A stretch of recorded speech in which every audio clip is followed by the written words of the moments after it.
Alright, so I want to make this video. I was looking online on YouTube trying to find some videos about the tile wastegates, and I just wasn't really finding what I was looking for.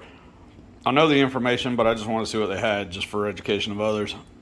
And so I got this tile blow-off valve. I've had it on my car for however many years now, but I've had modifications along the way. So whatever spring came in here at the time isn't relevant to what I have now. I've got larger cams and bigger intake manifold, and so things have changed. The spring in here is not for how much boost you're running, it's for the vacuum, because under boost the air from the intake manifold should be coming in here, and it's going to press down on the diaphragm to keep the valve closed. Okay.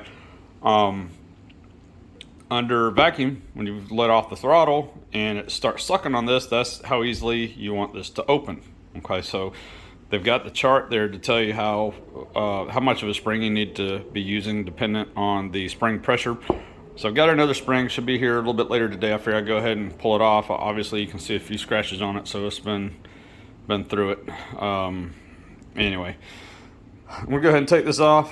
I went ahead and ordered, I've got a spare spring, a spare rubber O-ring in case I need it, but also it's got another O-ring down there if you can see it, that I've ordered just in case. But I'm gonna go ahead and pull this apart.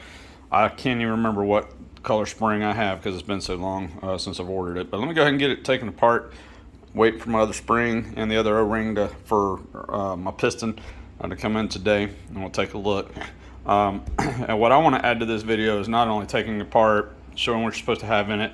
I'd like to also get some video footage of maybe what it should be sounding like, or what to expect as you're revving it up, driving, the sounds you should be looking for.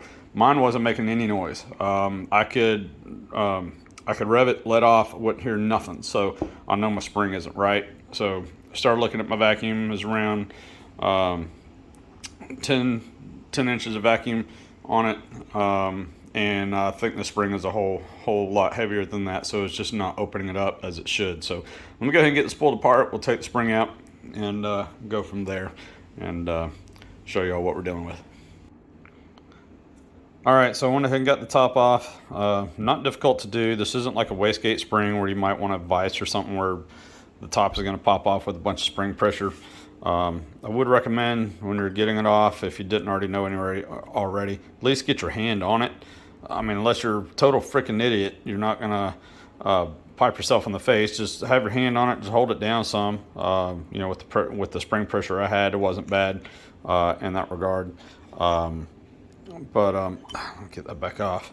Obviously the spring I have, I believe this is the plain. It kind of looks brown, but either way, if it's brown or the plain spring, whatever the case, it's obviously too hard of a spring pressure for what I need. I need the black spring for me, and they have the chart on Google. I'll post it up here to show the different rates, the spring rates, and it's just depending on your idle at vacuum. So not real hard to do. See what your vacuum is and purchase the spring and put it in. That's really all you got to do. In my previous video, I mentioned, possibly having a boost leak at the blow-off valve, because the vacuum line is attached up here, okay, and it's going to the intake manifold. Thinking about it after the fact, and I wasn't going to go back and make another video or anything, but I failed to mention that you'd only really have a boost leak coming through here if your diaphragm here was, if it had a cut in it, then yes, you're going to have a boost leak, but otherwise it's going to be a sealed unit in that regard, or it should be.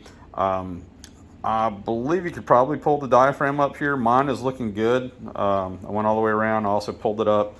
Let me see if I can. I'm trying to do this one-handed here. Hold on. There we go. Okay, so you can pull it up and look all around it. Make sure there's no rips or tears in it. Make sure it's not all dirty.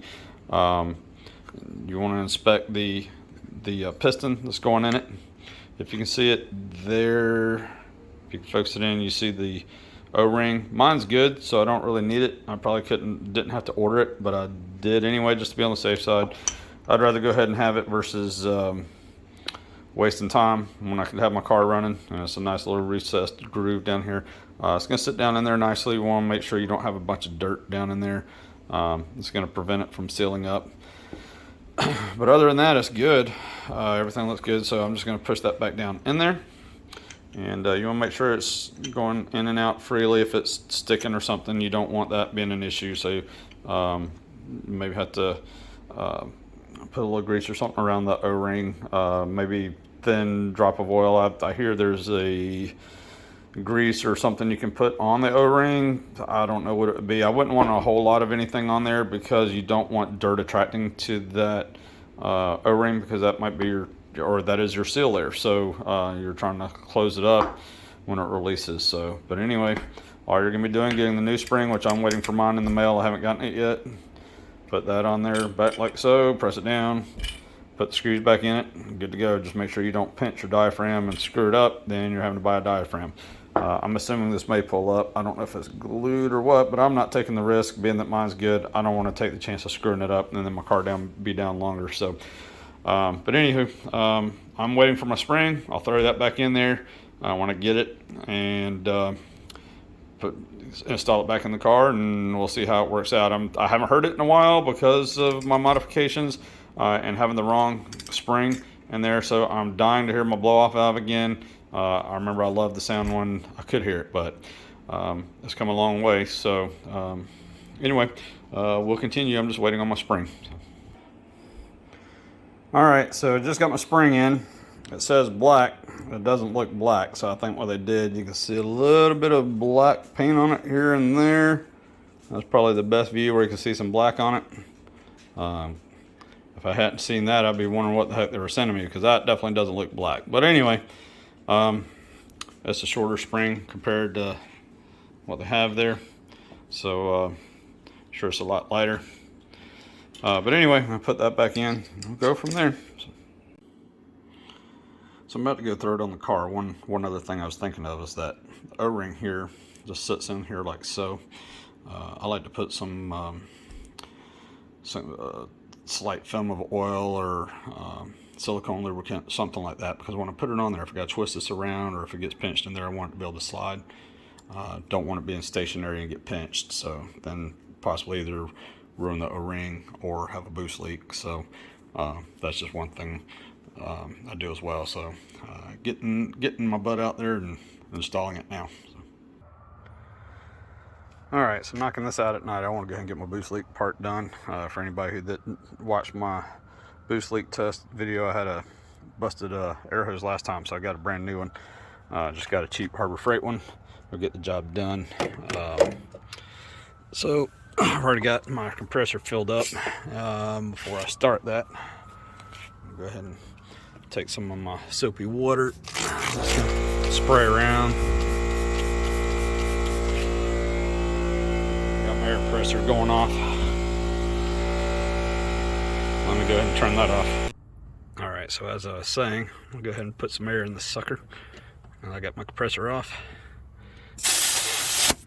Get some actual air in it. I'm only worried about my blow-off valve because I've already boost leak tested everything else.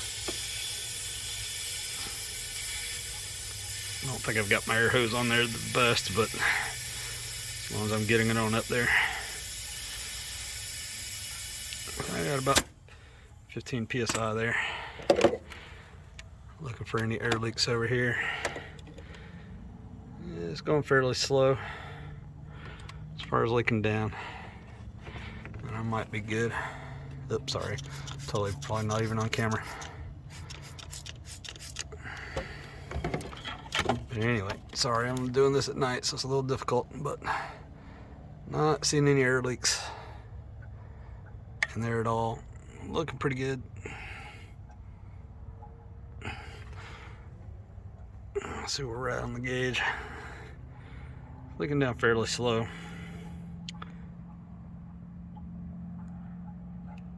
So I'm feeling pretty confident with what I got there. Now I just got to fire it up tomorrow. Check everything out, make sure we're good. So guess I'll wait till tomorrow and try and fire it up. So I'm standing over here for just a moment so you can hear me, but I've got the new blow-off valve in. It's a little bit loud. We can actually see it working now. See, it's a little bit open.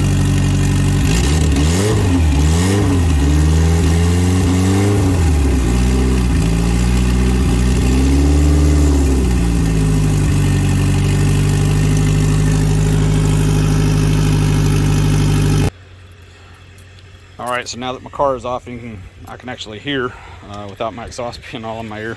You can see the difference between the blow-off valve actually opening and closing.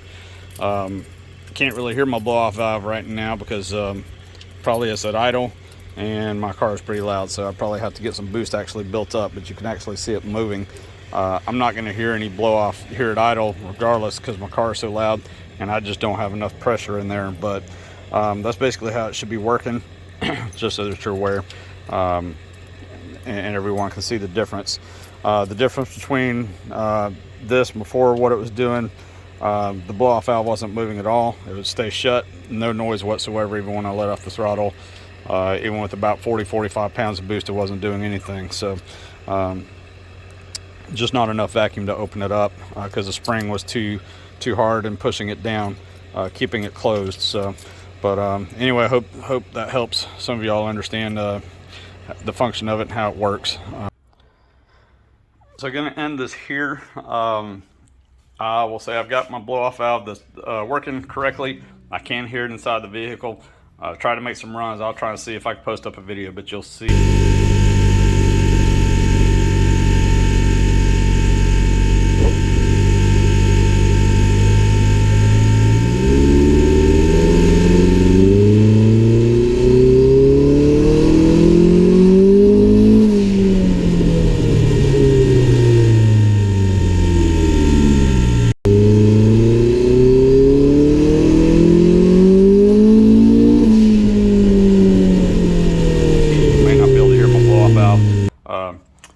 That is a little bit louder than my blow-off valve when I'm at wide open throttle and letting off, so you can't really hear it. I can hear it inside the car just fine, but in the video I don't think it's picking it up. So but it is working properly. So I'll close this video out, trying to get back to more car updates. It is working. I'm happy with it. I can actually hear it and enjoy hearing it versus not, and at least I know it's working. I'm not getting any surge on my turbo anymore. But anyway, pressing on.